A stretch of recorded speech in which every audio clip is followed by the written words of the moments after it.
बहुत से हाजी लोग कुर्बानी का मसला नहीं जानते कि कुर्बानी दो तरह की होती है, एक ईद की कुर्बानी, दूसरी हज की कुर्बानी। ईद की कुर्बानी से मुराद वो कुर्बानी है जो साहिब निसाब मुकीम पर वाजिब होती है, साहिब निसाब पर वाजिब होती है, खा हज करने जाए या ना जाए, वो तो मालदार पर कुर्बानी है ही।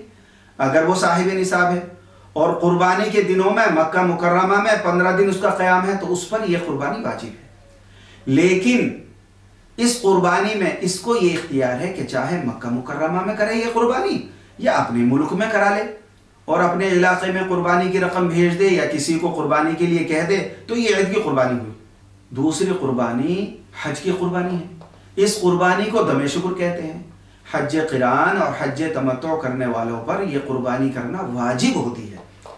आम तौर पर इंडिया पाकिस्तान से जाने वाले जो हज करते हैं वो हज तमत्तु ही करते हैं। इस किस्म में हज और उम्रा दोनों होते हैं।